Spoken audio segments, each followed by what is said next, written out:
Assalamualaikum warahmatullahi wabarakatuh. Salam sejahtera bagi kita semua. Salam Om Swastiastu, Namo Buddhaya. Saya Muhammad Alvin dari Prodi Manajemen di Institut Bisnis Muhammadiyah Bekasi. Kali ini saya akan membahas materi metode SMART.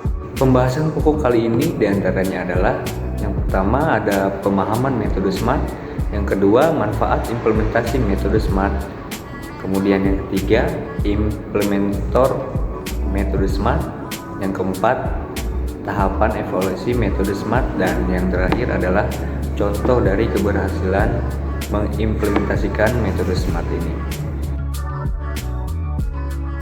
Baik, kita masuk ke pembahasan pertama, yaitu pemahaman metode SMART.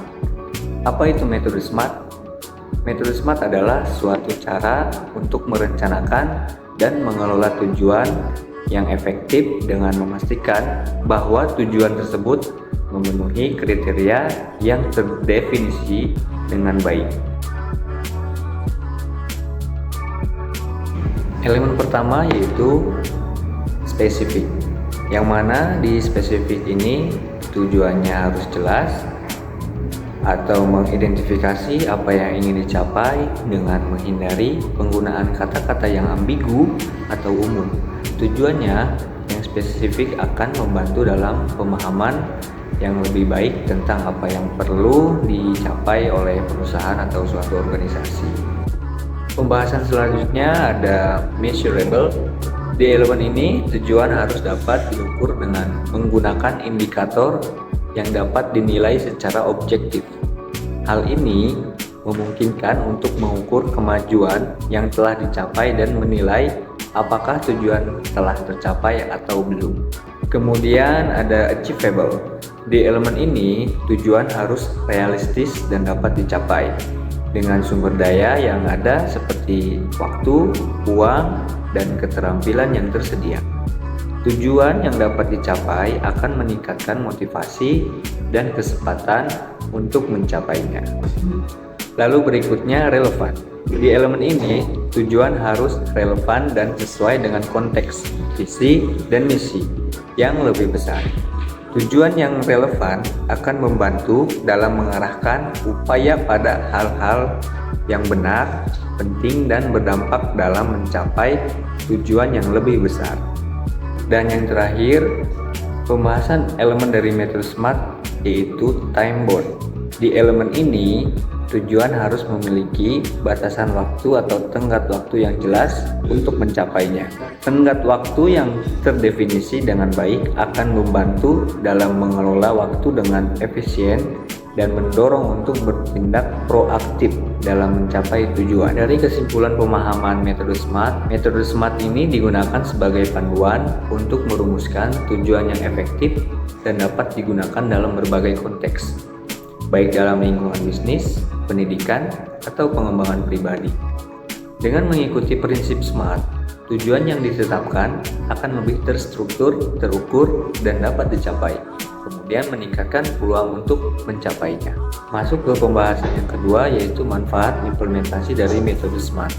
Dalam organisasi, dapat membantu dalam merumuskan, mengelola, dan mencapai tujuan dengan lebih efektif, serta meningkatkan kinerja dan kesuksesan organisasi secara keseluruhan. Masuk ke pembahasan yang ketiga, yaitu implementator dalam metode SMART.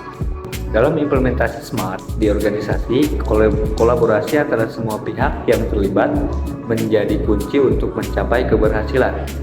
Setiap pihak memiliki peran dan tanggung jawab masing-masing untuk memastikan bahwa tujuan SMART dapat tercapai sesuai dengan perencanaan yang telah ditetapkan. Implementator metode SMART. Yang pertama ada manajemen tingkat tinggi, kedua tim manajemen proyek, ketiga karyawan dan tim kerja, dan keempat departemen atau unit yang terkait, kelima ada tim teknologi informasi, keenam ada tim pelatihan dan pengembangan, dan Oke, kita masuk ke pembahasan yang keempat, yaitu tahapan evaluasi metode SMART. Dalam mengukur keberhasilan implementasi metode SMART di organisasi, perlu diingat bahwa metode ini bukanlah tujuan akhir, melainkan alat untuk mencapai tujuan yang lebih besar. Oleh karena itu, evaluasi pencapaian tujuan SMART harus selalu dilakukan dengan mempertimbangkan konteks organisasi secara keseluruhan. Oke, kita masuk ke pembahasan yang terakhir, yaitu contoh dari pengimplementasian metode SMART ini. Berikut adalah beberapa contoh nama perusahaan yang telah berhasil menerapkan metode SMART dalam organisasi mereka. Yang pertama ada perusahaan Apple. Contoh implementasinya, dia memberikan inovasi produk, peningkatan efisiensi operasional, dan evaluasi kinerja yang terukur. Kemudian ada perusahaan dari P&G. Contoh implementasinya adalah pengelolaan merek, pengembangan produk baru, dan pencapaian target penjualannya. Kemudian yang terakhir ada perusahaan dari Coca-Cola, di mana dia implementasinya itu adalah tujuan penjualan, kampanye pemasaran, dan pengelolaan rantai pasokan. Keberhasilan implementasi metode SMART dapat bervariasi tergantung pada konteks organisasi, industri, dan lingkungan bisnis yang berbeda. Metode SMART harus disesuaikan dengan kebutuhan dan karakteristik khusus setiap organisasi untuk mencapai hasil yang optimal. Baik, sekian penjelasan materi tentang metode SMART dari saya. Kurang lebihnya saya mohon maaf. Saya akhiri, wabillahi taufiq wal hidayah. Wassalamualaikum warahmatullahi wabarakatuh.